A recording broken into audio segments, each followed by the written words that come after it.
The coffin just starts sliding away, and it's like a scene from Titanic where the side closest to me like starts lifting up. Hey guys, welcome back to my channel. Today I've got for you the story that I promised the last time I made a video, which is the tale of the time that I stole a hearse at my best friend's step-grandmother's funeral a couple of weeks ago.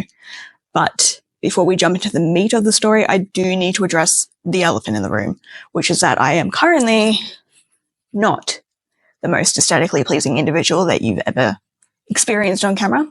And that is because tonight is the eve of a bank holiday. And if you know anything about the medical industry, then you know that bank holidays are pretty much one of the 7 rings of hell. So tonight I just look like what I look like. But let's be honest, you don't actually care about any of that. So let's just move along to the main event. It was a Wednesday. More specifically, it was Wednesday, September 11th, 2024, and the devil was beating his wife again. And I unwittingly started a chain reaction of events that by the end of the day would lead to the accidental desecration of my best friend's grandmother's earthly remains. But I'm getting way ahead of myself. To understand exactly how we got to that point, I would need to start at the beginning. But sadly, that is not an option right now, because if I started at the beginning, it would just raise more questions than it would answer, and I do not actually have time to answer all those questions right now. So instead, we're going to start in the middle. So, it is the morning of the funeral, and my best friend is off work because he intends to attend this funeral. I had no intentions at this point of attending.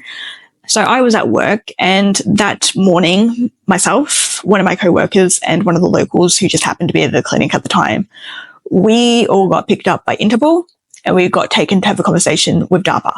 Now, me, myself, I have got an extremely colourful and extensive history with DARPA that I might go into in a video one day, but to be honest, I probably won't, because it's just going to attract the attention of people that I don't necessarily want to be attracted to my channel. So it's probably not a good idea.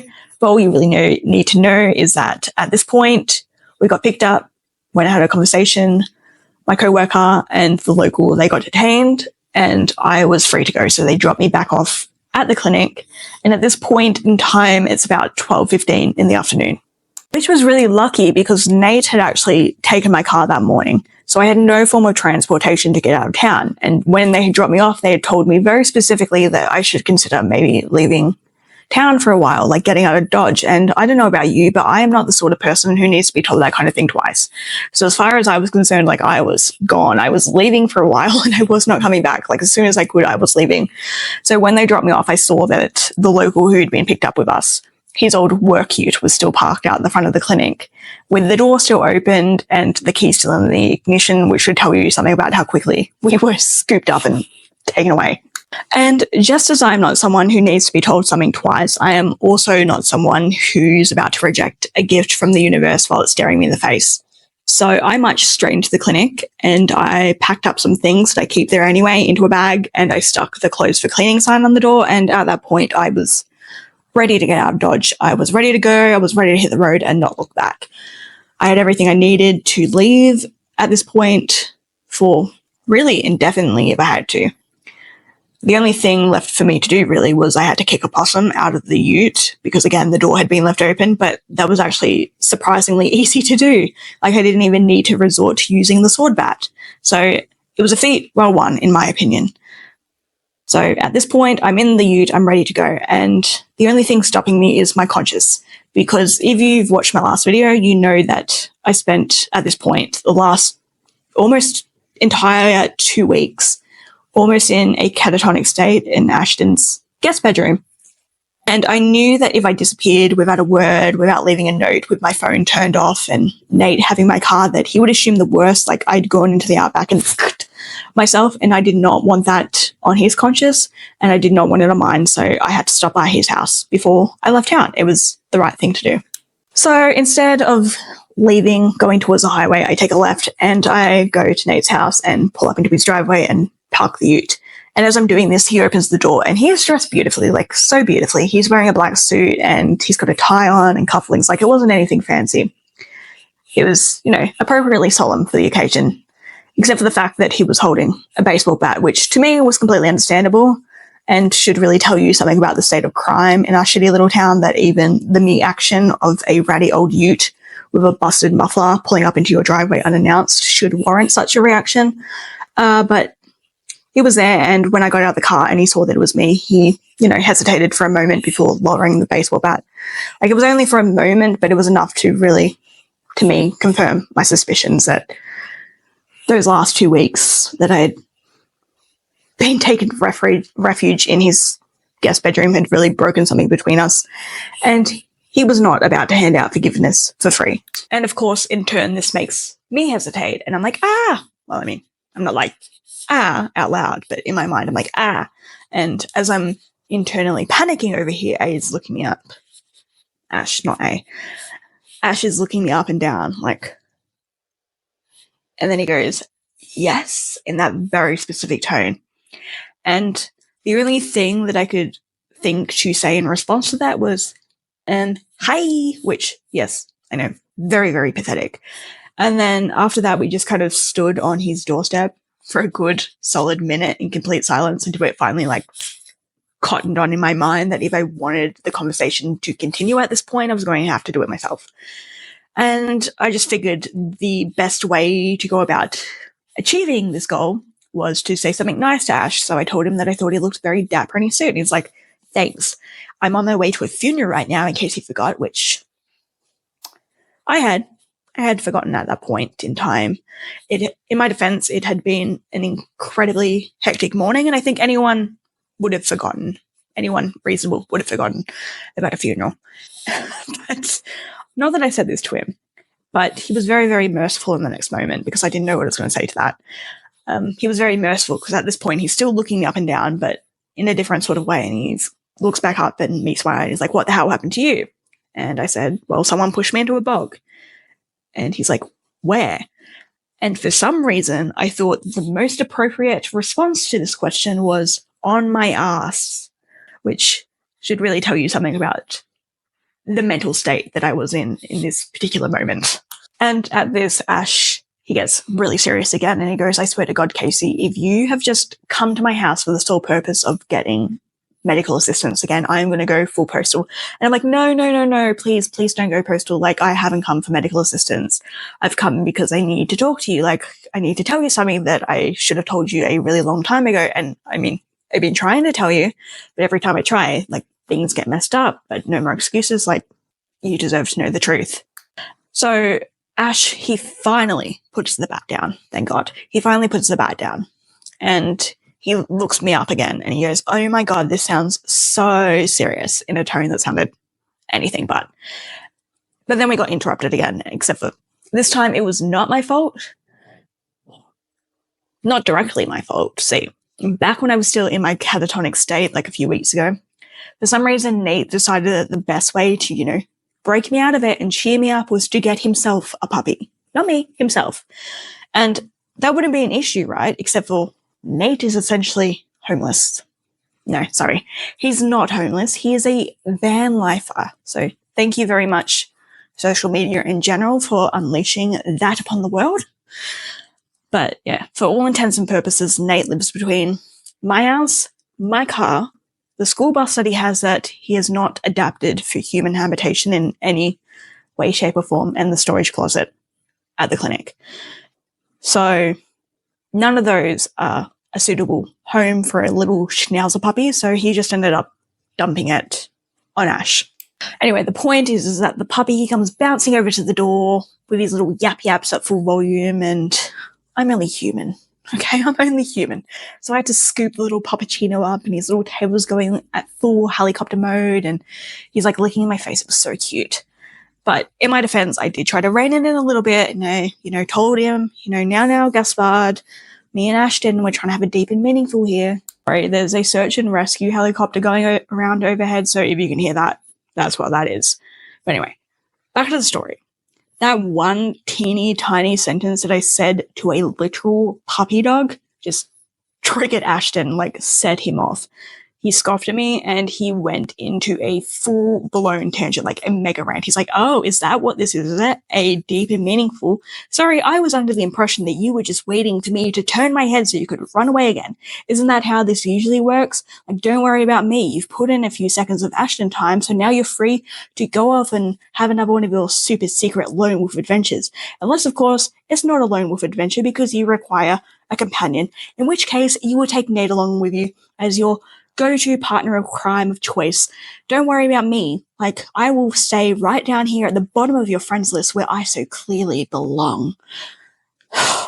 Like, don't worry that I am a doctor myself and I've been to medical school and I'm a doctor who's been to medical school who has the expertise in community mental health, so I can use that expertise to help you have an emotional breakthrough for whatever you're going through. No, don't worry about that. And hey, while you're at it, why don't you remember to always just remain mysterious and snarky, because everyone knows that's so much better than having a personality. I was like, wow, that is really, and he cuts me off and he's like, it's honesty. You should try it sometime. And I mean, I personally was going to go with mean, but whatever, spaghetti sticks to the kitchen wall, I guess. But not that I said that to him. I try to calm him down. I'm like, look, I'm really, really sorry that, you know, if I hurt your feelings and I've left you out of things, but surely you can see that I'm trying to make an effort right now. And he's like, I can see that you're trying to make an effort, and do not call me Shirley. And I just stared at him like, oh my God, you were not serious right now. And clearly he wasn't serious. He wasn't serious. He started laughing and he stood aside and told me that he needed to leave for the funeral in about half an hour and that I should probably come inside and go have a quick shower because my smell was distracting to him, which in all honesty, very cool. So I went and had a quick shower and oh my God, the clothing situation. I need to tell you about the clothing situation because it made what happened at the funeral, which was already horrific and I'm going to hell for, that much worse. Look, we live in the literal middle of nowhere destination, the Australian outback. And what I mean by saying that is that unless you're like Ash, who is gayer than RuPaul riding a unicorn in a pride parade, clothes and fashion are just not a priority in our lives anywhere around here. And I would say at this point in time,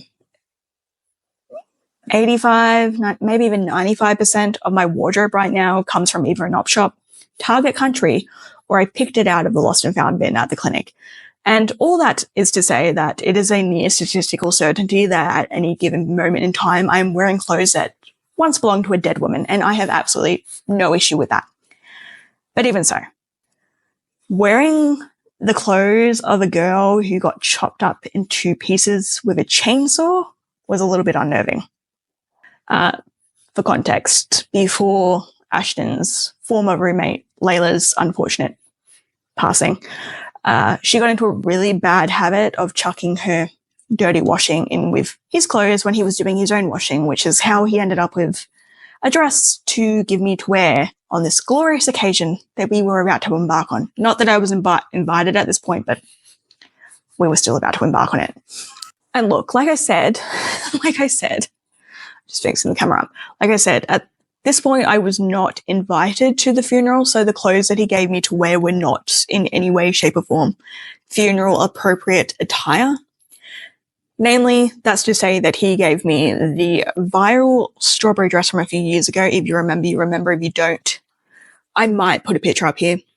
I might not. It really just depends about how lazy I am when I'm editing this video, so you might have to Google search it yourself if you don't know what I'm talking about. But the viral strawberry dress and just like a pair of cheap, almost see-through black leggings, probably from Kmart. And plus I had blue slippers, like without a backing, which were my own. I already had them there.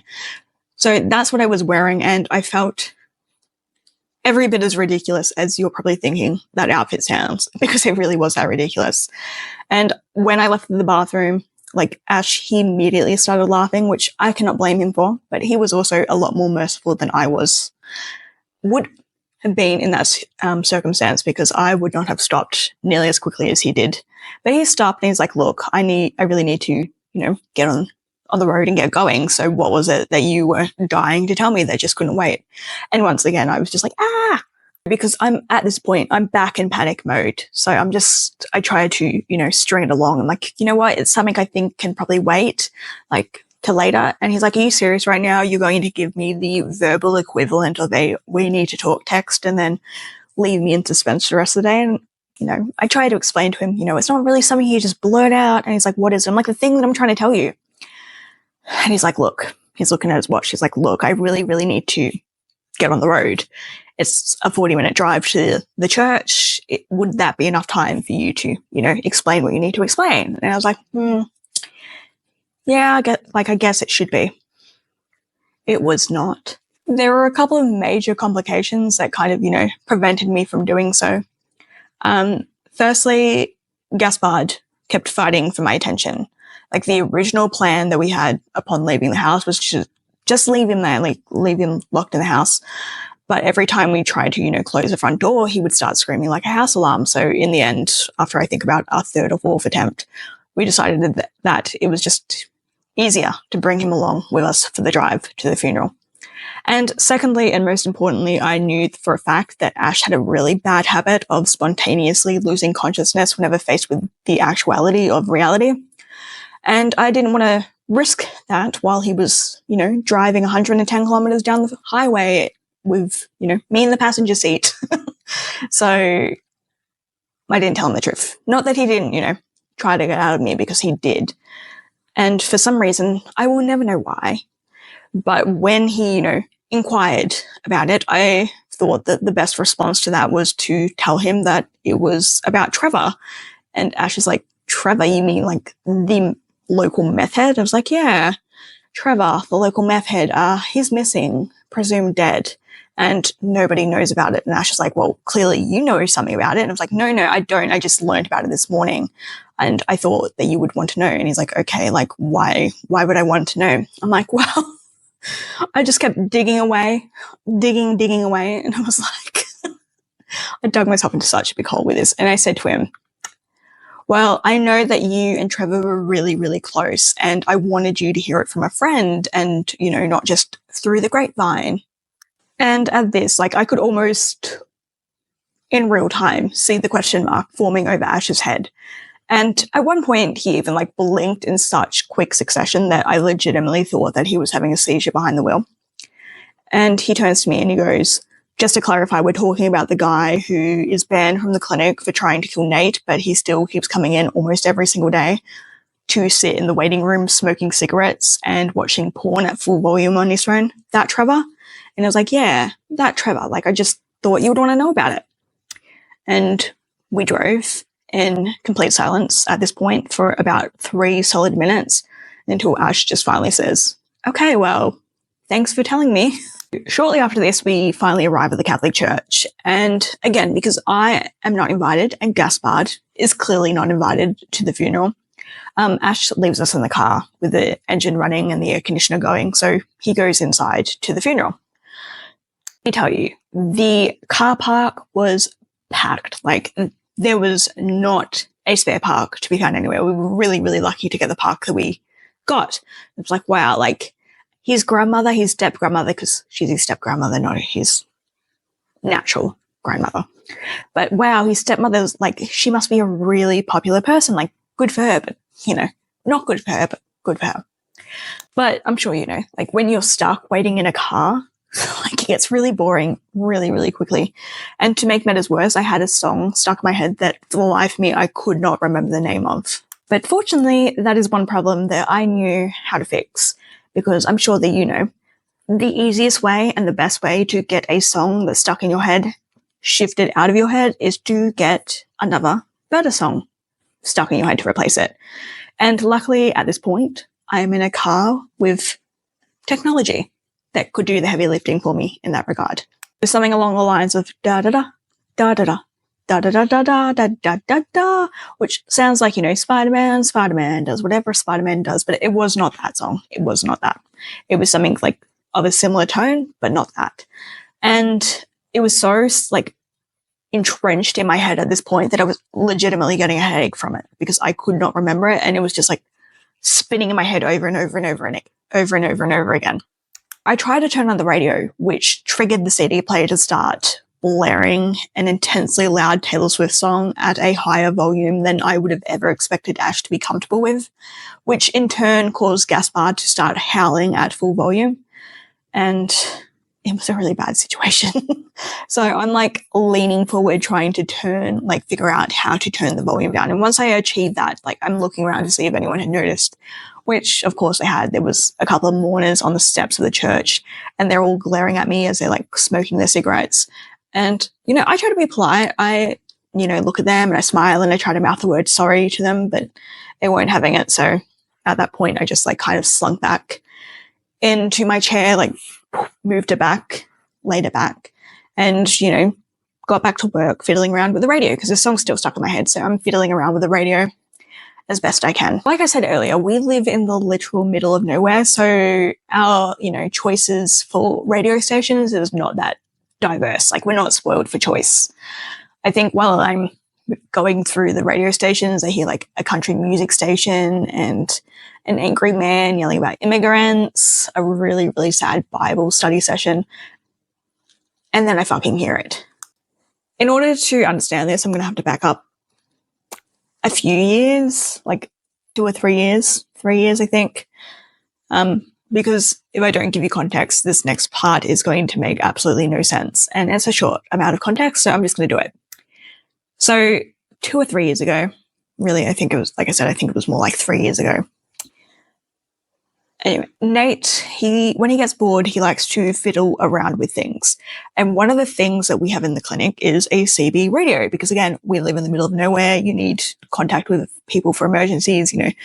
If a trucker gets into trouble at any point in about a 400-kilometer radius, like where the people that he reaches out to, we're pretty much, well, we're not 000, we have police and all that shit too. But, they can reach out to us so we can go help them. It's all great. We can like send the Royal, whatever. We can help them. So we've got a CB radio, and Nate got bored and he started fiddling around with it and made like the CB radio into what was essentially a Franken radio. Like it wasn't what it was supposed to be.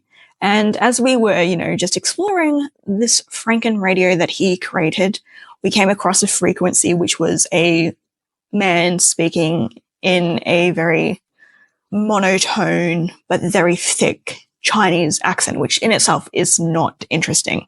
But what was interesting was the kind of things that he was saying. He was saying things that about people in our town and the surrounding area that he should have had no way of knowing, and really no one should have had any way of knowing.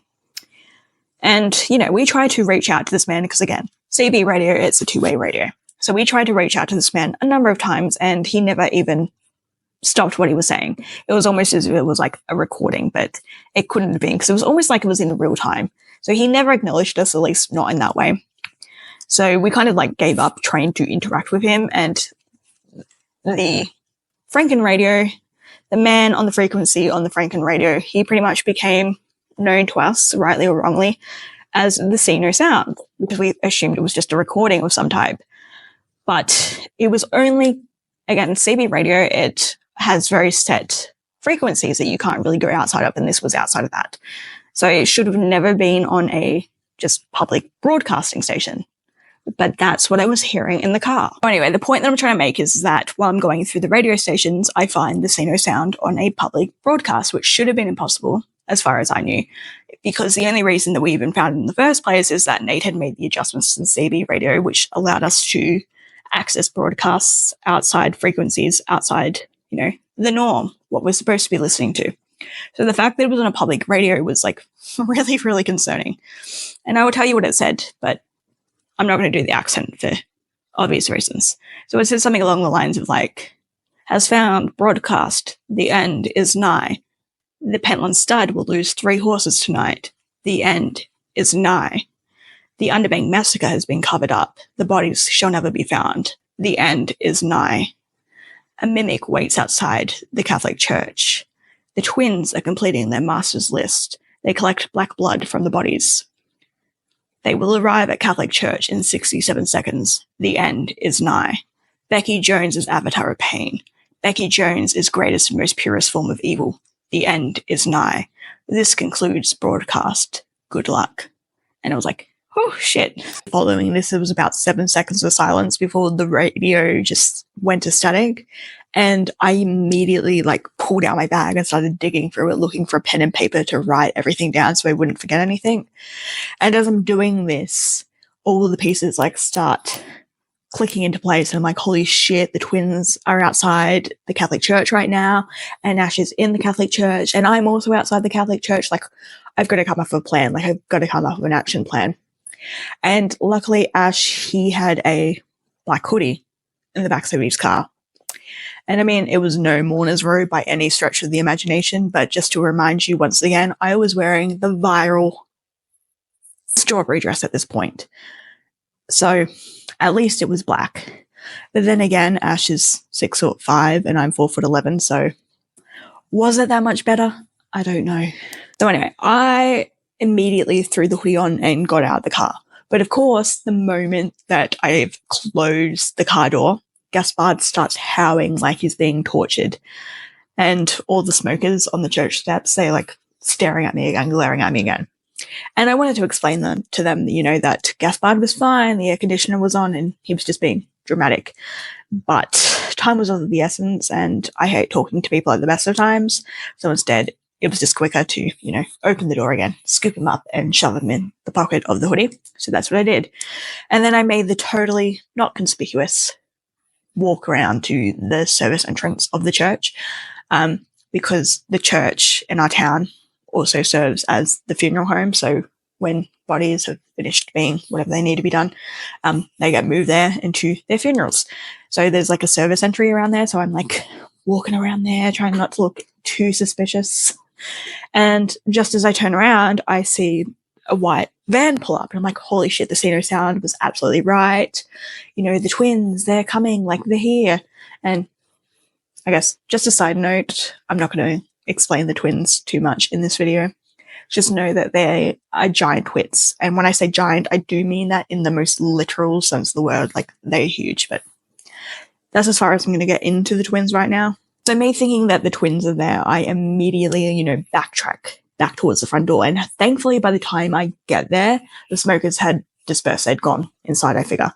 And that was really good for me, because I figured that the twins wouldn't make whatever move they were trying to make into the crowd to disperse, and I could come up with a plan. And for some reason, the best plan that I could come up with in the moment is that I would sneak inside the church and I would grab Ash and no one would see us and we would disappear. That was the best plan that I could come up with. And that's exactly what I did, what I should say I attempted to do. So I went into the church and into the little foyer area. If you've ever been in a Catholic church, the little foyer area before you go into the chapel. And immediately someone grabs me by my arm. I'm like, oh my God. And I turn around and I see an old man in a wheelchair. And I'm like, oh shit, sorry. I didn't see you there. And he's glaring at me too. And he's really gruff and he's like, you're friends with Elijah, aren't you? You shouldn't be here. I'm like, oh yeah, shit. You're right. Sorry. I shouldn't be here. But do you by chance happen to know where he is? And the old man in the wheelchair just shakes his head and is like, you should stay away from that boy if you know what's good for you. He isn't what he seems. Everywhere he goes, he causes trouble. There's a devil in him. Okay. I could tell just from the way that he was speaking that he was legitimately the kooky kind who truly believed everything that he was saying. And my initial reaction was to defend Ash and tell the man that he was clearly senile and wrong. But as I'm gearing up to start going off like that, it occurs to me that actually I could use this to my advantage, because clearly both of our short-term goals were the same thing, which was to get Ash out of there. So I'm like, actually, you know what? You're absolutely right. I should stay away from him. He's a bad person. How about you just tell me where he is, show me where Ash is, and I will go get him and his devil and take him out of here. Sound good, right? So the man nods and he points into the chapel and I'm like, great, thanks, super. And then I'm like, hang on a second.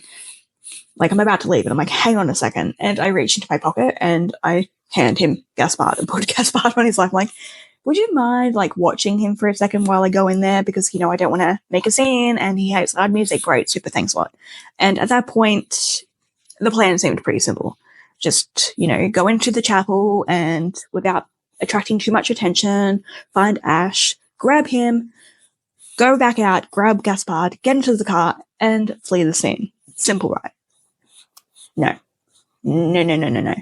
Things are never that simple. The first thing that went wrong is that the door to the chapel was annoyingly squeaky, but I managed to get through that with only, a few sideways glances, and I immediately started scanning the pews for Ash.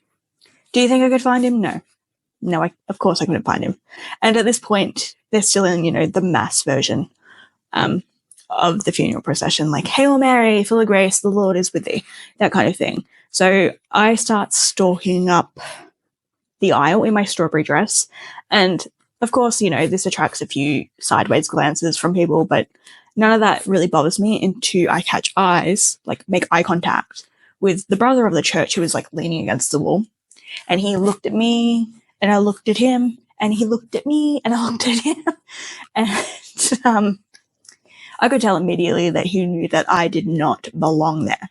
But at this point, I was just way too far in to back out. So I continue my scan of the gathered dearly beloved, and at this point I am pretty much at the front of the pews, like at the front of the church, and I still cannot find Ash anywhere, and I am starting to panic. I'm like, where is he? Like, he's supposed to be here. Did I miss him? Is he hiding out in the toilets? Like, where is he? And as I'm thinking this, I can see out of the corner of my eye that the brother, the friar, he is stalking me like a crocodile on the side, and that also makes me nervous because I know that I'm running out of time, because the first chance that he can get, he's going to grab me and toss me out of the church. And I started to think what I always tend to think in these moments, which was, what would Nate do if he was here right now? And the answer to that was blatantly obvious. If Nate was there, he would just march up to the podium, grab the microphone out of the priest's hand, and start giving a ridiculous eulogy with a hidden message. And I knew for a fact that I just did not have the mental fortitude to pull that off. So as I'm standing there, oohing and ahhing and, thinking of the logistics of pulling off such a clusterfuck move as that, I look up at the podium, and there he is, leading the Hail Marys. And now that I'd seen him up there, I'm like, yes, that makes perfect sense. Like, of course Ashton would be part of the funeral procession, because of course he would be. It is the most Ashton action in the history of the world. And so I'm looking up at him, and he's glaring down at me, his eyes perfectly conveying the message, like, what the actual fuck are you doing in here? I told you to wait in the car. So at this point, I just mouthed the words Susan Boyle at him, which is the clinic's code word for danger. And he just shakes his head at me. I'm like, no, dude, seriously, Susan motherfucking Boyle. And I point at him, and I point at myself, and then I point at the door and make like a diving motion. And just as I finish doing that, I feel like another hand gripping down on my shoulder, like really, really hard. And I look over, and I see that the friar is trying to pull me to the side. And he's like, this is a private affair. You need to come with me right now. And I'm like, no, it's fine. Like, that's my friend up there. Like, it's all good. I'm fine here. And he doesn't let go. Instead, he just pulls like his robe aside so I can see the fucking gun hoisted to his hip. And he's like, ow. Things happened pretty quickly after that. I was pretty much frog marched downstairs at gunpoint, and handcuffed to the leg of a mortuary table. And the brother, he said a few mean words and a few insults, and they all kind of like blurred together in the end. And I know what you're probably thinking, this is a bit of an extreme reaction to, just crashing a funeral, but it wasn't all about that. There was a few other factors at play that I'm not going to get into too much details, or really any details at the moment. But just know that he was pissed, wrongly so, but still pissed. But shortly afterwards, he remembered that he actually had a job he was supposed to be doing upstairs, so he hoisted his weapon and washed his hands and said a few more insults before disappearing back upstairs. And I was left alone down there to wonder how the hell I was going to get out. So once he left, I spent a few minutes examining the handcuff job, and it became very quickly, very blatantly obvious that I was stuck there in bracelets and chains made of steel. I tried not to ponder too long about exactly why a Catholic friar would be carrying around a pair of cuffs. I mean, the gun was self-explanatory, like I said earlier. Anyone who in our town who can will, like, it just makes sense. But cuffs? I don't know about that.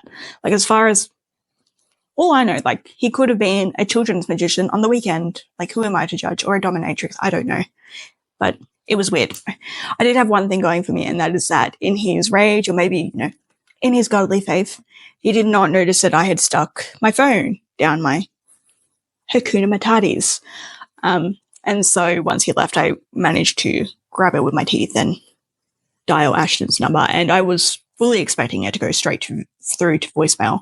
So it actually really surprised me a lot when he answered it after the first ring. And he was like, "Are you seriously calling me in the middle of the funeral after crashing it? I'm going to kill you the next time I see you." And I'm like, "Well, you better hurry up because you're about to miss your chance." And he's like, "What are you talking about? Where are you?" And I'm like, "Downstairs." She's like, "Well, come upstairs." I'm like, and I tried to explain to him why that would be a little bit difficult at the moment. And he's like, "You know what? Never mind. I will come downstairs to you. Stay where you are. Do not move." And I'm like, "Dude, I could not move right now, even if I actively wanted to." So he hung up the phone, and about an hour later, he appeared downstairs and he had Gaspard with him. And this is another part where I'm just going to skip over it because it's going to raise more questions and it's going to answer, and we just don't have the time to cover it right now because I fear this is already going to be an hour-long video, at least. I hope it's not, but I suspect it's going to be. So, flash forward, we're leaving the basement, we're running up the basement stairs, and we lock the door and barricade it. And as we're doing that, I accidentally knock over the photo of Ashton's step-grandmother that is in the reception area, like where you come in to the chapel, because the door to the basement's there, and I accidentally knock it over. And then I hear this super loud gasp, and I turn around and see that a woman is standing on the opposite side of the reception hall. And she's like pointing at me. And let me tell you, it was a super loud gasp because in the next moment, two men like come rushing in from the chapel and like, "Oh, what's wrong?" And the lady's still pointing at me. She's like, "Why did you do that?" And I'm like, obviously it was an accident. I didn't say that, but it was clearly an accident. Like anyone with eyes could have seen that it was an accident. But I think in reality, for some reason, I said something along the lines of, "Oh, it was already like that when I got here." And it was around this point that, Ash, he stepped between me and this other woman, and he's like, "This is my stepmother," and he like points at the two men. He's like, "That's my father, and that's my uncle." And then he points at me and he goes, "Everyone, this is Casey." And his stepmother like looks down her nose at me, and she's like, "This is your ex-girlfriend?" Excuse me. Like, as I've already said, Ash is a mega gay, like a superhero gay. At no point have we ever, or would we ever, be romantically involved with one another. Secondly, I'm like mad at Ash at this point because I'm like, this is how your family knows me. Like, not, "Hey, this is your good friend, Casey," or even, "Hey, this is your boss." No, this is your ex-girlfriend. Thirdly, I could feel the pure nastiness like dripping off this woman's tone. Like she could not believe for the life of her that Ash had ever sunk so low as to date me. And I mean, I get it, but she didn't have to be so like rude about it. And then in the next like breath, she starts launching into a series of like a million questions a minute. She's like, "Why were you all downstairs? Like, what were you doing down there? Why, like, where's Brother Riley? Why am I dressed like that?" And the entire time that she's going on, I am just looking at the door, waiting for it to get kicked in. So in the end, I had no choice. I had to cut her off. And I'm like, "I'm so sorry for your loss." Ash came to find me, and I gave my Sunday best to a dying orphan. Also, Brother Riley quit, and we actually need to get everybody out right now because this whole place is going to burn to the ground. And she's like, "I don't believe you." I'm like, "Well, you must know if you live around here, and clearly you do, that this church is part of a funeral home that has a crematorium, and one of the incinerators exploded, and the whole place is going to burn to the ground in a minute, so it's up to you whether you believe me or not." And his stepmom's like, And she looks at Ash and she goes, "You never lie. Is what this lady's saying true?" And Ash looked at her, and then he looked at me, and then he looked back at her, and he's like, "Yes." And people lost their flipping mind. They're like, "Oh my God, he never lies. Like, the church is really on fire. We need to get people out of here. Why are you all standing around waiting? Like, get out, get out, get out." And his dad and his uncle like started corralling people out of the chapel, out of the church. And the two of us just kind of like merged with the crowd who were exiting. And that's when a bad situation somehow ended up getting even worse. So we follow the crowd back outside and down the church steps. And that's when I first see the police car, and it's parked like vertically in front of Ashton's car, like blocking it in. And the lights are going, and officers Murphy and Thompson, they're like standing against the police car with their arms folded. And my immediate reaction to seeing this, I'm like, fucking Interpol. And I turn on my heels and I go back into the church. And thankfully, Ash, he like stays connected to me during this process, like an old school RPG companion. And he follows me back inside. And once we get there, I turn to him and I tell him, you know, the police are outside and they're waiting to talk to you because they want to know where I am. So if you could go and, you know, throw them off my track a little bit, it would be much appreciated.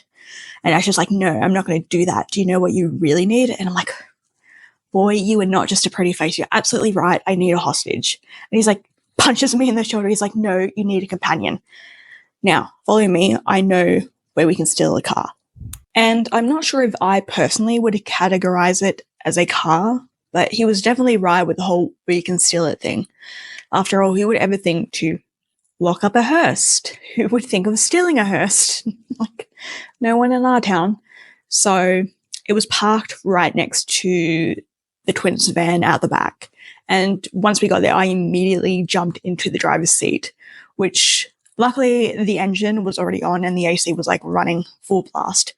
But I also recognized that with that being the case, that the driver would not be too far away. Ash jumps into the passenger seat next to me, and I swear that no sooner had he sat down that we hear the yelling of a man whose life is flashing before his eyes as he sees a couple of amateurs quite literally stealing his job. And he starts sprinting towards the hearse, like he's coming out of the church. He starts sprinting towards the hearse. And by some miracle, I managed to hit the lock all button before he got there.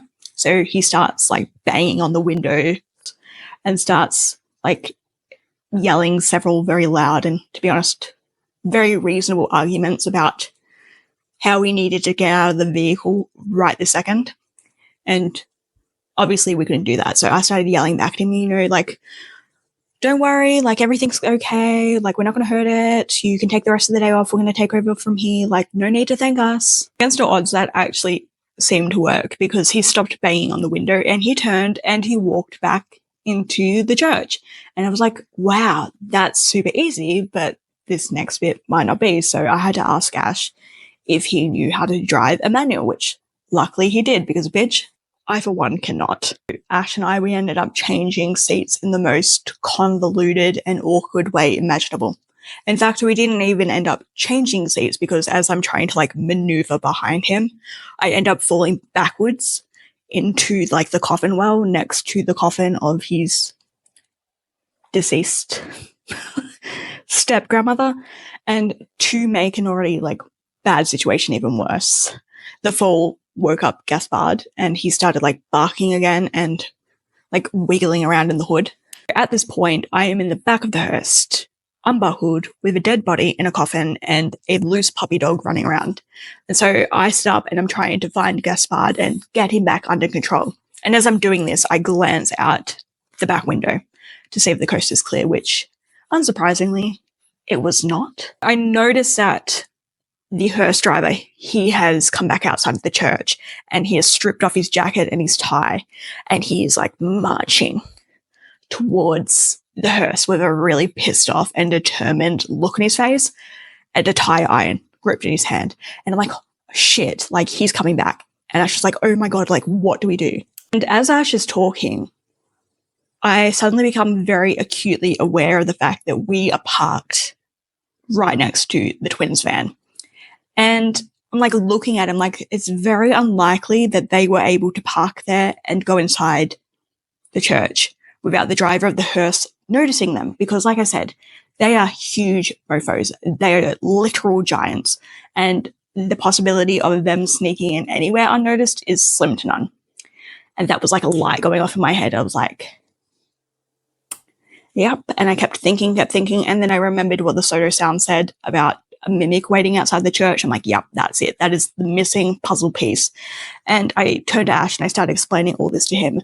And I swear, I don't even get halfway through the explanation when he literally goes, say no more, and he kicks the hearse into reverse. And just in case you've forgotten, I am still in the back of the hearse at this point. I am in the coffin well. And so I have got a clear view out the back window. And so I'm sitting up and I'm looking and I see the exact moment that the driver's face goes ghostly white and his eyes like opened like saucers. And he holds out his hands, like our eyes meet, and he holds out his hands as if that's going to stop anything. And right before the hearse like hits him, he's like, oh shit. And then he like flies back several feet. And I can see as he's flying, and it's almost like it's in slow motion, that his legs like bending really grotesquely in a way that human legs are not supposed to bend. As I am sitting there staring at the crumpled body of the driver on the ground, a newer and potentially smarter thought occurs to me that Ash and I myself, we had managed to actually sneak past the driver to get to the hearse in the first place. So maybe he was just not the most observant person in the world. I mean, it is a Catholic church. What is there to be observant about? And as I'm sitting there thinking this, Ash asked me, you know, should I back up over the driver a couple more times just to make sure? And I'm like, no, I don't think that'll be necessary. And he's like, are you sure? Like, it'll only take a couple of seconds. I'm like, no, let's just get out of here before it regenerates or something. And Ash is like, okay, wow, this is really fun. I was like, yeah, really fun. So Ash and I, we made our grand escape, leaving the driver crumpled on the ground in the dirt, moaning with what appeared to me, as a doctor, to be severely broken legs. But we didn't have time to think about that because at this point we had 3 paths that we needed to choose between. So path 1 was the service road to the back of the church where they would bring like bodies and stuff. So it like circled around the cemetery before it joined up to the back of the road. And I figured that this was the path the twins initially took to get to the church in the first place because it offered the most privacy. Path 2 would lead us directly to the cemetery, which was both effectively and literally a dead end unless we wanted to get super creative and start rearranging tombstones with the hood of the car. And choice 3 would lead us around the front of the church where the police and, more importantly, Ashton's entire family were waiting. So, effectively, the choice could not have been any easier. We ended up taking the only logical choice, which was path number 1. And that lasted for about the entirety of 30 seconds before we noticed that a police car is speeding down the road towards us, taking up way too much room for us to like maneuver around them. Because again, we're in a hearse, which is a giant ass car. So Ash does the only thing that he can do, and he pulls over to the side of the road to hopefully allow them to pass, which of course they did not. They pulled over right in front of us. And at this point, Ash is starting to panic. He's like, oh my God, like, what should we do? What should we do? And I'm running through scenarios in my head myself. I'm like, should we get another car? Not an option. Should we get a weapon? Not an option. Should we get out and run? Maybe, like, as a last resort, we could do that. But as I'm thinking all this, like, the police car is driving closer. And it suddenly occurs to me as I'm looking at it that we are maybe not as screwed as originally thought. Because by this point, I can see who's actually driving said car. And as luck would have it, it is no one other than Officer Hart, the one and only Officer Hart, which, you know, could still be a super bad thing, but probably not as much if it had been literally anybody else driving that car. That Officer Hart is the police officer who was essentially employed as a police officer in our town for the sole purpose of babysitting the clinic that we work in. And he is really, really bad at his job, like super bad at his job. One time Nate was actively trying to get arrested, like he wanted to get arrested. And he thought the easiest way to go about doing this was to put some talcum powder in a little baggie and, you know, try to deal to Officer Hart. But Officer Hart ended up buying it. And not only did he end up buying it, he came back a few days later and inquired about buying more. So he's super bad at his job. So I see him and I'm like, yes, thank the Lord. Like, this is the lucky break that we need. And I immediately start like curling up because again, I'm still in the coffin well. And I immediately start like curling up into a ball behind the driver's seat to try and remain out of sight. And I start explaining to Ash that he's going to have to talk his way out of it. And he's like, oh my God, I can't do that. I'm such a terrible liar. And I'm like, well, it's a very good thing then that it's Officer Hart that you're lying to because he's a terrible cop. And by this point, I can't see anything at all other than like a vague blue and red flashing of lights on the roof of the hearse. And Ash is like hissing at me. He's like, I can't do this. He's going to know something's up. And I was like, yeah, he probably will, but trust me, he's not going to care. Like, he's super lazy and he hates his job. Like, you've got this. And Ash just huffs me, like, rolls down the window, and he's like, good afternoon, officer. Like, is there a problem? And Hart, like, he was on his good behavior. He was like, good afternoon, sir. Like, are you coming from the church? Like, we got a report about a fire, but I'm sure it's nothing to worry about. Like, nothing interesting happens around these parts anymore anyway. Like, blah, blah, blah, blah, blah, blah. And as he's going off on his monologue, all of a sudden you just hear this super loud moan. And Hart's like, what was that? And I literally hear him pivot, and there's a few seconds of silence. And then he goes, who's that guy laying on the ground over there? Like, is he okay? And thank God for Ash, because he was such a savior. For someone who does not lie well, he was quick as a whip. He's like, oh, don't worry about that. That's just Mickey, like, family friend of the deceased. He got super drunk during the service, so the family put him outside to sleep it off. And Hart, he, like, huffed at this like he was personally offended. He's like, fucking Mickey, that's so typical of him. Oh, guess I best go over and sort him out again. And Ash is like, yeah, fucking Mickey. And I am in the back of the hearse trying not to laugh because there is no fucking Mickey.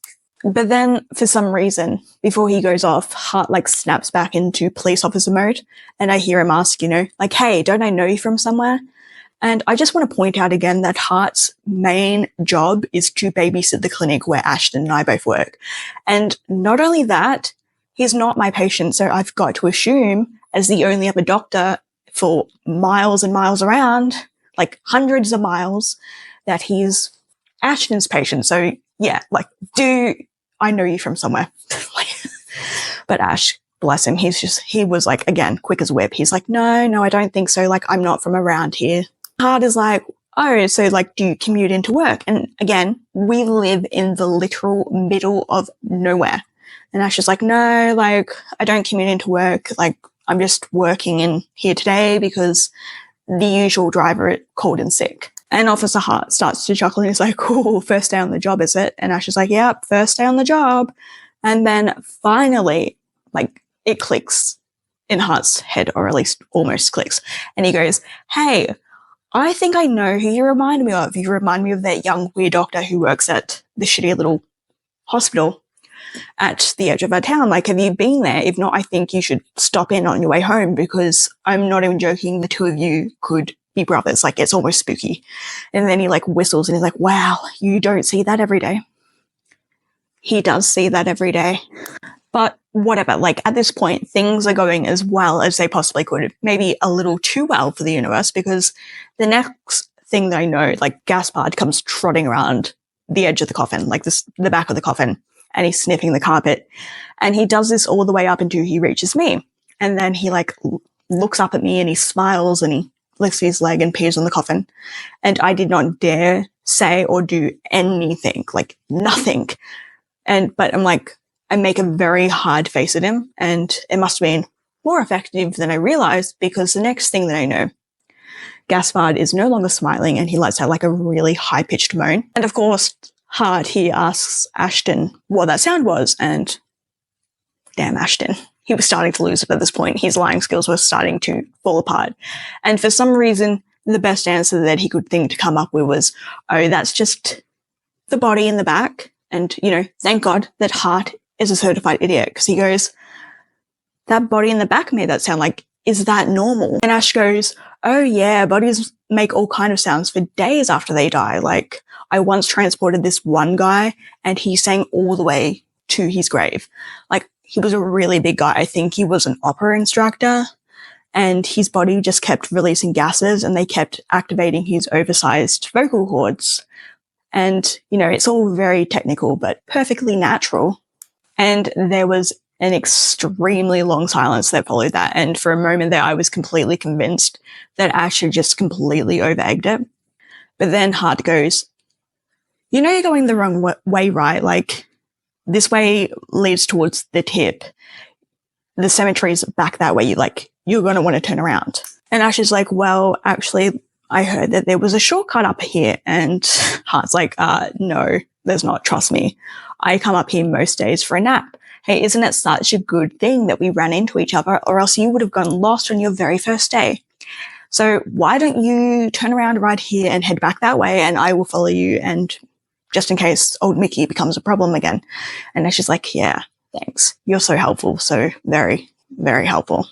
And I mean, with no other option, that's exactly what we did. So Ash did a 3-point turn in the hearse, which was actually a lot easier than it sounds, and we started back down the way that we'd come.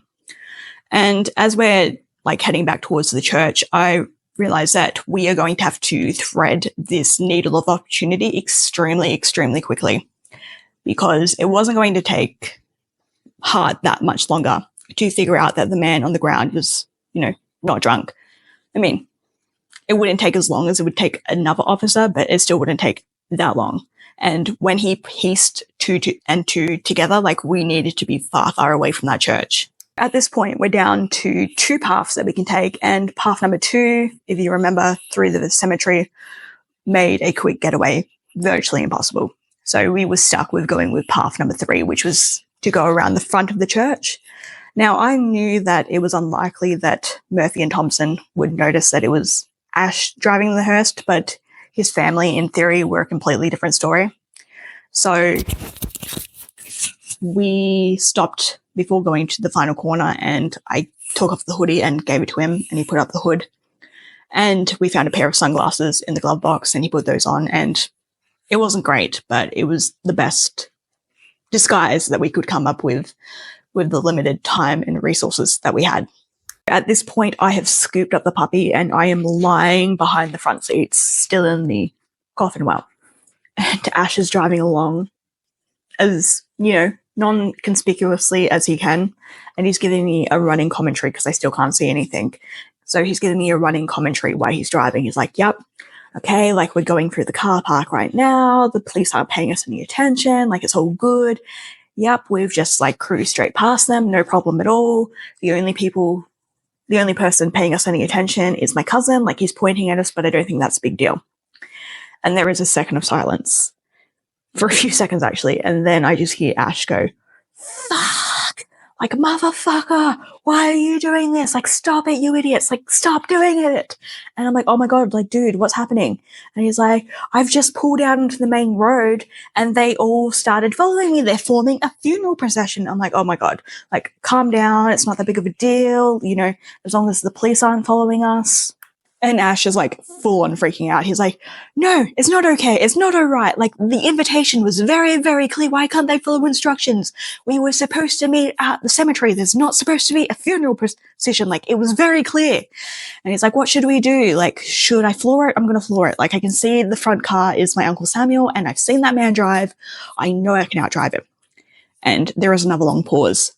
And Ash goes again, fuck. And I'm like, oh my god, like, what is it now? And he goes, my dad just pulled in front of Uncle Samuel, and there's no way I can outdrive him. The speedo on this thing only goes up to a 70. At this point, he is full on freaking out, and I am trying to be, like, the center of calm, even knowing I am anything but calm, because I knew that sooner or later his family were going to figure out that something was going dreadfully, dreadfully wrong. And the police weren't going to be much far behind them. And I knew, like, in the grand scheme of things, that wasn't so much of a big deal, but I just already had, like, this deep sinking feeling that no matter how this ended, it was going to be very, very embarrassing. But still, I, like, tried to take control of the situation, even knowing I probably should have, like, at that point just accepted what was happening. So I tell Ash, I'm like, listen, here's what you need to do. Like, just keep driving a few blocks and take a bunch of lefts, and, just don't give them any reason to suspect that anything is happening yet. I need some time to think. That's exactly what Ash does, and he takes the first left. And as he does, we pull onto a dirt road. And as he does that, it becomes shockingly clear, because obviously dirt roads are bouncy. It becomes shockingly clear that the original hearse driver had done nothing to, engage any stops or locking mechanisms on the coffin. And it starts bouncing around in the coffin well, like it's on a bouncing castle. And it's, like, hitting me, it's hitting the front seats, like, Gaspard is barking his head off, and Ashton's just screaming at me to do something to stop it. And I'm like, okay, fine, I will. So in all this commotion, Ash is paying way, way too much attention to me and the coffin in the back of the hearse, and not enough attention to the road. So he fails to realize that we are very, very rapidly approaching a railway crossing. So just as I am pulling myself up by the lid of the coffin, we hit the sudden slope in the road way, way too fast. And that sends me tumbling forward. And that, in turn, knocks the unsecured coffin off the embedded wheels onto the ground of the hearse, which then acts as like a 100-kilo battering ram and hits the back door, like busting the locks, and the doors like swing open. And I see my entire life just flash before my eyes as time just slows down to the most agonizing crawl imaginable. The coffin just starts sliding away, and it's like a scene from Titanic where the side closest to me like starts lifting up, and in a panic I'm trying to grab it and pull it back down, but it's freshly oiled wood, so my fingers cannot find any purchase whatsoever. And so I'm just kneeling there in horror, watching as the entire thing just falls away. And all of a sudden, I have a completely unobstructed view of the car driving behind us. Suddenly, I am face to face with Ashton's dad, and his mouth has just dropped open in the biggest, most distinctive, like, oh my fucking God, what the fuck just happened? Smile. And then I look at the passenger seat where his stepmother is, and she's looking distinctively more distraught and disturbed. And I can literally see her lips like forming the words, what the? But before it like finishes, Ashton's dad like tries to swerve the car away in order to miss the obstruction in the road. But at this point, it's just already way too late, and the car collides with the coffin, and the car behind them collides with that car, and it's like a domino effect, just bang, bang, bang, bang, bang. Naturally, Ash hits the brakes, and that causes the entire car to just jolt, and like the back doors swing shut again, and I fall backwards onto the center console, and Gaspard's on my chest just happily chirping away, and Ash's like, oh my God, is anyone hurt? At this point, I can see that his dad is already out of the car and has taken off his suit jacket and is like gingerly draping it over the crumbled corpse of his nana. And his stepmother's already got the phone out, and she's like screaming something that I'm happy we couldn't hear. So I'm like, nah, I think everyone's pretty good. And so we make good use of the distraction and get the Fudge out of there. And that concludes the story. Well, it doesn't conclude, but as much as I'm going to cover, because it's really extremely late at this point. So it's as much as I'm going to cover right now, but that is the bulk of the story of how we ended up stealing a hearse at my best friend's grandmother's funeral and accidentally, not on purpose at all, desecrating the earthly remains. So have a good night, everyone.